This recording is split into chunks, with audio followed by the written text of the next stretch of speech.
Factors effecting characters. ఈ వీడియోలో మనం ఏం డిస్కస్ చేస్తామంటే అండి, జనరల్గా ఫర్ ఎగ్జాంపుల్ ఏ అనే ఒక పర్సన్ ఉన్నాడండి. ఏ అనే పర్సన్కి బి అనే ఒక కొడుకు ఉన్నాడు అనమాట.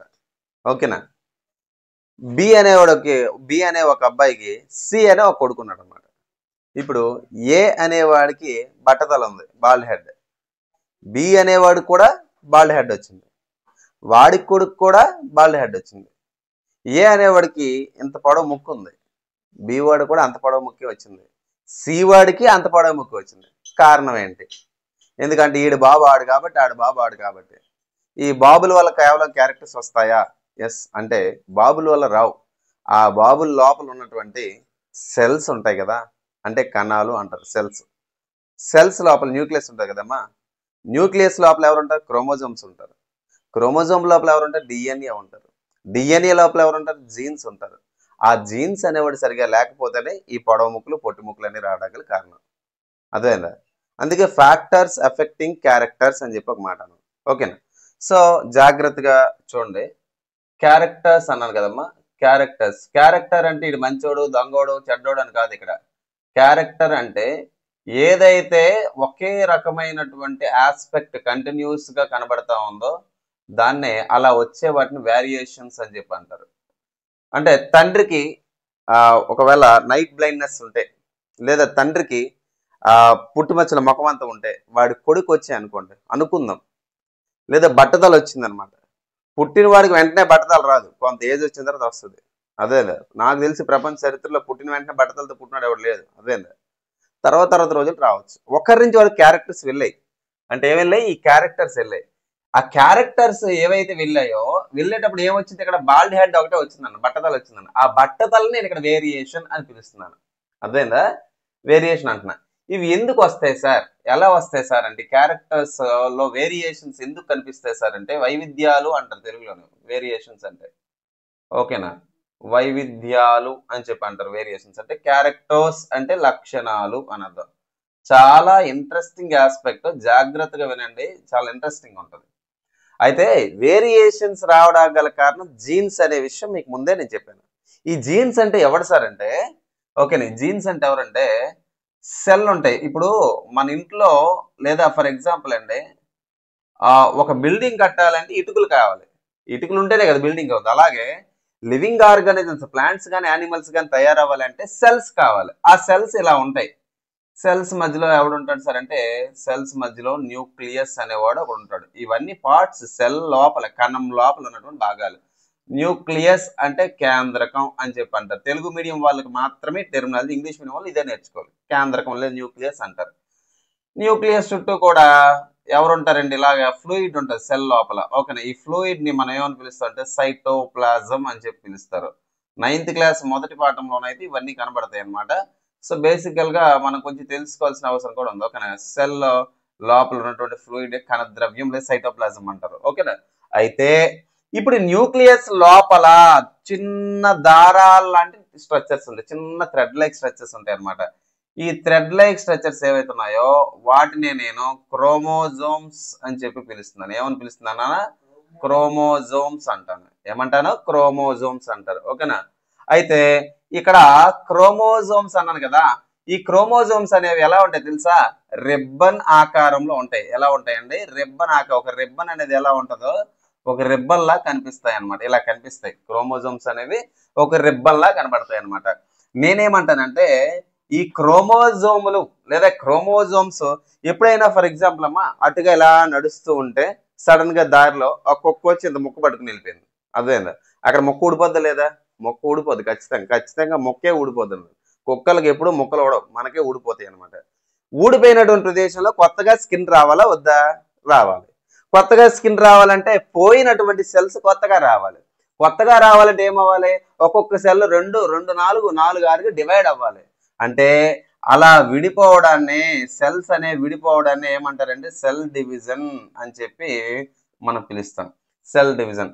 తెలుగులో అయితే మనము కణ విభజన అని చెప్పి అంటాం. తెలుగు మీడియం వాళ్ళకి మాత్రమే టెర్మినాలజీ, ఇంగ్లీష్ మీడియం వాళ్ళు అసలు దీని గురించి పట్టించుకోవసలా. Cell division.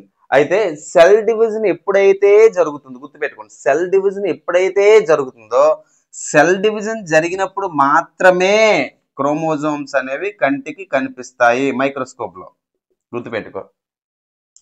సెల్ డివిజన్ జరిగినప్పుడు మాత్రమే క్రోమోజోమ్స్ కనిపిస్తాయి. జరగనప్పుడు పరిస్థితి ఏంటి సార్ అంటే, ఈ న్యూక్లియస్ లోపల దారాల థ్రెడ్ లైక్ స్ట్రక్చర్స్ ఉంటాయి. ఫర్ ఎగ్జాంపుల్ ఇది న్యూక్లియస్ అనుకుంటే లోపల ఇలా దారాల్లో ఉంటాయి అన్నమాట. ఈ దారాలు ఏవైతే మనం పిలుస్తున్నామో వీటిని ఏమని పిలుస్తామంటే క్రోమాటిన్ అని చెప్పి పిలుస్తా ఉంటాం. అంటే నీకు ఏమర్థమైంది ఇక్కడ, సెల్ డివిజన్ జరగనప్పుడు క్రోమాటిన్ రూపంలో ఉంటాయి, సెల్ డివిజన్ జరిగినప్పుడు క్రోమోజోమ్స్ రూపంలో కనబడతాయి. ఓకేనా. అయితే ఇలాంటి క్రోమోజోమ్ మీద మళ్ళా చిన్న థ్రెడ్ లైక్ స్ట్రక్చర్స్ లా కనబడతాయి అనమాట. ఓకే, వీటినే మనం ఏమంటామంటే డిఎన్ఏ అని చెప్పి మనం పిలుస్తాం. ఏమని పిలుస్తామండి? డిఎన్ఏ. ఓకే, చెప్పు పర్లేదు వెనకాల. డిఎన్ఏ అంటే ఏంటంటే డిఆక్సిరైబో న్యూక్లిక్ యాసిడ్ అని చెప్పి పిలుస్తారండి. ఏమని పిలుస్తారండి? Deoxyribo nucleic acid. ఓకేనా, డిఆక్సిరైబో న్యూక్లిక్ యాసిడ్ అని చెప్పి డిఎన్ఏ అని పిలవడం జరుగుతుంది. ఓకేనా. అయితే డిఎన్ఏని కనుగొన్న వారు సైంటిస్టులు ఎవరైతే ఉన్నారో వాళ్ళకి 1959 సంవత్సరంలో అసలు వాస్తవానికి ఎవరు కనుక్కున్నారు సార్? కనుక్కోకుండా చెప్పకుండా వాళ్ళ పేర్లు ఎట్లా తెలుసు? వాట్సన్ ఒకడు, ఓకేనా, తర్వాత క్రిక్ అనేవాడు ఒకడు, ఓకేనమ్మా, ఆ తర్వాత రోస్లిండ్ ఫ్రాంక్లిన్ అనేవాడు ఒకడు, ఓకేనమ్మా, తర్వాత విల్కిన్స్ అనే ఒకడు, ఓకేనా, వీళ్ళందరికీ కలిపి చేతిలో పెట్టారు. ఏం పెట్టారు? నోబెల్ ప్రైజ్ పెట్టారు అనమాట. ఏం పెట్టారండి? Nobel prize. నోబెల్ ప్రైజ్ ఇచ్చారు దేనికంట? ఏం ఓడబడిసారు వీళ్ళు? డిఎన్ఏ మీద వర్క్ చేశారనమాట. అంటే నేను చెప్పాను కదా చిన్న థ్రెడ్స్ లో ఉన్న డిఎన్ఏ అని, ఆ డిఎన్ఏను కనుక్కున్నారు వీళ్ళు నలుగురు, కాబట్టి నోబెల్ ఇచ్చారనమాట. ఓకే, ఇక్కడ దాకా ఓకే. చిన్నది ఇలా దారాలా వేసిన డిఎన్ఏ అంటారు ఏంటంటే కాదు కాదు, ఇంకా దాని గురించి మనం మాట్లాడదాం. ఇప్పుడు ఒక డిఎన్ఏని మనం గమనిస్తే ఇలా కనిపిస్తుంది. సెవెన్ సన్స్ సినిమాలోనే ఎంత కష్టమైన సాంగ్ అవుతుంది చూసారా? సాంగ్ అయినప్పుడు సూర్యని టెస్ట్ ట్యూబ్ లో పెట్టేస్తారు, పెద్ద ట్యూబ్ లో పెట్టేసి బ్లూ కలర్ ఫ్లూయిడ్ తో నింపుతారు అనమాట. ఆ ల్యాబ్ లో మనం గమనిస్తే ఇలా కొన్ని స్ట్రక్చర్స్ కనిపిస్తాయి ల్యాబ్ లోనే. ఓకేనా. హాస్పిటల్కి వెళ్ళినప్పుడు కూడా మనకి ఇలాంటి కొన్ని కనబడతాయి అక్కడెక్కడ చూడండి హాస్పిటల్స్ లో. ఓకేనమ్మా, ఇలా కనిపిస్తున్న దాన్ని మనం ఏమంటాం అంటే డిఎన్ఏ అని పిలుస్తారు. ఏమని పిలుస్తారమ్మా? డిఎన్ఏ అని చెప్పి పిలుస్తారు. అయితే జాగ్రత్త వినండి, డిఎన్ఏ అన్నాను. డిఎన్ఏలోనే ఆల్టర్నేటివ్ గా అటు ఇటుగా ఆల్టర్నేట్ షుగర్స్, అదే విధంగా ఫాస్ఫేట్ బాండ్స్ అనేవి ఉంటాయి. హయ్యర్ క్లాస్ లోనే మనం తెలుసుకోవచ్చు. మన ఎగ్జామ్ పాయింట్ ఆఫ్ వ్యూ ఇక్కడ దాకా తెలుసుకుంటే చాలు. షుగర్స్, ఫాస్ఫేట్స్ ఆల్టర్నేటివ్ గా ఉంటాయి అనమాట. ఈ డిఎన్ఏలోనే మనకి నైట్రోజన్ బేసెస్ ఉంటాయి. నైట్రోజన్ తో కూడా కొన్ని బేసెస్ ఉంటాయి అనమాట. అవి ఏంటంటే ATGC అని కొన్ని కెమికల్స్ ఉంటాయమ్మా. ATGC అని. ఓకేనా. ఏ అంటే ఏంటి? ఏడినైన్. ఏ అంటే ఏంటండి? ఏడినైన్. జాగ్రత్త వినండి, తర్వాత చాలా ఇంట్రెస్టింగ్ కాన్సెప్ట్ ఉంది. తర్వాత గ్వానైన్, తర్వాత సైటోసిన్, ఓకేనా, AT, తర్వాత T అంటే థైమిన్ అని చెప్పి ఇలా పిలుస్తున్నటువంటి కొన్ని నైట్రోజన్ బేసెస్ అని ఇందులో ఉంటాయి. ఇంపార్టెంట్ బిట్, డిఎన్ఏలో వచ్చిన సడన్ చేంజెస్ ఏవైతే ఉన్నాయో, సడన్ చేంజెస్ అంటే ఏంటి? ATGC పొజిషన్ మారిపోయింది అనుకోండి, ఆ డిఎన్ఏలో వచ్చే సడన్ చేంజెస్ ని మనం ఏమని పిలుస్తారంటే మ్యూటేషన్ అని చెప్పి మనం పిలుస్తాం అనమాట. మ్యూటేషన్ తెలుగులో అయితే ఉత్పరివర్తనం అని చెప్పి పిలుస్తారు. ఏమని పిలుస్తారండి? ఉత్పరివర్తనం. సార్ డిఎన్ఏలో మార్పులు ఎలా వస్తాయి సార్ అంటే, డిఎన్ఏలోనే ఫంక్షనల్ యూనిట్ ఉంటుంది. డిఎన్ఏలో పని చేయడానికి కారణమైన మరొక యూనిట్ ఉంది, వాడి పేరే జీన్ అని చెప్పాను. అర్థమైంది ఇప్పుడు? జీన్స్ అంటారు కదా, మా నాన్న జీన్స్ వచ్చాయి, మా అమ్మమ్మ జీన్స్ వచ్చాయి అంటారు, అవునా కదా? ఈ జీన్స్ ఎందుకు వస్తాయి, ఎక్కడి నుంచి వస్తాయి? డిఎన్ఏలో ఒక ఫంక్షన్ ఉంది జీన్స్. ఈ జీన్స్ లో వచ్చిన మార్పుల వల్ల మళ్ళీ సడన్ మార్పులు వచ్చేస్తాయి. ఫర్ ఎగ్జాంపుల్ అండి, చాలా మంది అంటారు చూసారా, పాపం ఉన్న పలంగా బాగానే ఉన్నాడు, 20 సంవత్సరాలుగా సడన్ గా బ్లడ్ క్యాన్సర్ వచ్చేసింది అంటారు. ఉన్న పలంగా బాగానే ఉన్నాడు, సడన్ గా అబ్బాయికి ఏమేమి తెలియదు, బ్రెయిన్ లో క్యాన్సర్ వచ్చేసింది అంటారు. ఎందుకు సార్ ఇదంతా జరుగుతుంది? What happened all these things? ఎందుకు ఇదంతా జరుగుతూ ఉంటుంది అంటే, జీన్స్ లో వచ్చే సడన్ చేంజెస్ ఏవైతే ఉన్నాయో ఆ సడన్ చేంజెస్ వల్ల మనలో సడన్ గా మార్పులు వచ్చేస్తాయి. చాలా మంది చూడండి, ఉన్న పలంగా మామూలుగా ఉండి సడన్ గా పాలిపోయినట్టు, చర్మం అంతా కాలిపోయినట్టు తెల్లగా అయిపోతారు. సడన్ గా ఒకసారి తల వెంట్రుకలు అన్ని పండిపోతాయి అనమాట. సో ఈ కారణం ఏంటి ఇట్లన్నిటికీ? లేదు సడన్ గా ఒకేసారి ఒంటి మీద పుట్టుమచ్చలు వచ్చేస్తాయి అనమాట. కారణం ఏంటంటే జీన్స్ లో వచ్చే సడన్ గా జరిగే మార్పులే కారణం అనమాట. జీన్స్ ఎందులో ఉంటాయి? డిఎన్ఏలో ఉంటాయి. ఇలాంటి డిఎన్ఏలో సడన్ చేంజెస్ ని మ్యూటేషన్స్ అని చెప్పి పిలుస్తారండి. ఇక్కడ దాకా ఓకే. క్రోమోజోమ్స్ గురించి మనం మాట్లాడదాం. ఓకేనా. క్రోమోజోమ్స్ ఇక్కడ రాశాను కదండి, క్రోమోజోమ్స్ ఇలా ఉంటాయని చెప్పుకున్నాం కదా. ఈ క్రోమోజోమ్స్ అనబడేవి ఏవైతున్నాయో జాగ్రత్తగా వినండి అమ్మా, బోర్ ఫీల్ అవ్వద్దు. క్రోమోజోమ్స్ అనబడేవి ఏవైతున్నాయో ఇవి 2 రకాలు జనరల్ మన బాడీలోని. ఓకేనా? ఒకటోది ఏంటి సార్? ఆటోజోమ్స్. ఒకటోది ఏంటండి? ఆటోజోములు అంటారు. రెండవది ఎవడు సార్? అల్లోజోములు అంటారు. ఆటోజోములు మన బాడీలో 22 పెయిర్స్ ఉంటాయి. ఇది అర్థం కావడానికి 1-2 సార్లు వింటే అర్థం అవుద్ది అనమాట. ఓకేనా? 22 పెయిర్స్ ఆటోజోమ్స్ ఉంటే 23rd పెయిర్ ఏదైతే ఉందో దాన్ని అల్లోజోమ్స్ అంటారు. క్రోమోజోమ్స్ అంటే మీకు అర్థమైంది కదండి, ఇక్కడ చెప్పాను కదా. ఇలాంటి క్రోమోజోమ్స్ మన బాడీలో 23 జతలు ఉంటాయి. జత అంటే జత చెప్పులు అంటారు, అంటే ఏంటి? 2 చెప్పులు అనమాట. అవునా కాదు? అలా 23 జతలు అంటే ఎన్ని క్రోమోజోములు? 46 ఉన్నట్టు. ఆటోజోముల గురించి మనం మర్చిపోదాం. అల్లోజోముల గురించి మాట్లాడదాం. అల్లోజోములకి ఇంకో పేరు ఏంటంటే సెక్స్ క్రోమోజోమ్స్ అని చెప్పి మనం పిలుస్తాం. సార్ ఎందుకు సార్ ఇలా పిలుస్తారు? నాన్న జత అంటే పేరెంట్ 2 కదా. ఇగోండి ఇక్కడ రాస్తున్నాను చూడండి, బాయ్ అని రాస్తున్నాను, ఇక్కడ గర్ల్ అని రాస్తున్నాను. ఓకేనా? అబ్బాయిలు అమ్మాయిల్లో ఈ 22 పెయిర్స్ ఆఫ్ ఆటోజోమ్స్ సేమే, ఏ మార్పు ఉండదు. 23rd పెయిర్ బాయ్స్ లో, పేరెంట్ జతే కదా, బాయ్స్ లోని XY అనే క్రోమోజోమ్స్ ఉంటాయి. 22 పెయిర్స్ ఆటోజోమ్స్ రా. 23rd పెయిర్ పేరెంట్ 2 కదా, బాయ్ లోని ఆ 2 పేరెంట్ 2 కదా, ఆ జత ఏంటి? XY అనే క్రోమోజోమ్. అమ్మాయిల్లో XX అనే ఇది ఒక జత క్రోమోజోమ్. ఇది అబ్బాయిల్లో ఉన్నటువంటి అల్లోజోమ్ పేరు, ఇది అమ్మాయిల్లో ఉన్నటువంటి అల్లోజోమ్ పేరు.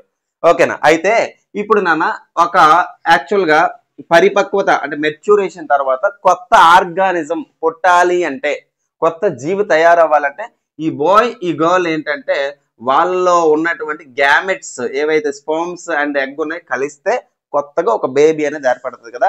అలా ఏర్పడే ప్రాసెస్ లో బాయ్ దగ్గర నుంచి వెళ్ళినటువంటి స్పర్మ్స్ లో, ఓకేనా, స్పర్మ్స్ లో ఈ క్రోమోజోమ్స్ లో X గానీ Y గానీ వెళ్ళింది అనుకోండి. ఒకవేళ YA వెళ్ళింది అనుకుందాం.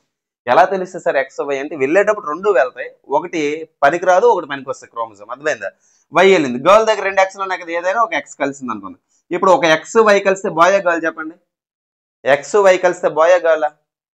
XY బాయ్ అవ్వాలి. సో పుట్టబోయే పిల్లడు ఎవడైతున్నాడో బేబీ బాయ్. అవునా కదా? Baby bye. అలా కాకుండా ఫాదర్ దగ్గర నుంచి X క్రోమోజోమ్ వెళ్ళింది, మదర్ దగ్గర నుంచి X క్రోమోజోమ్ వచ్చింది. గర్ల్ బాయా? గర్ల్. పుట్టబోయేవారు ఎవరైతే గర్ల్. ప్రపంచాన్ని నేలే యువరాని, ఈడు విజయనగరం నేలే యువరాజు అనమాట. అర్థమైందా? సో ఇద్దరు ఇలా మనకి సెక్స్ డిటర్మినేషన్ అనేది మనం చేయొచ్చు అనమాట.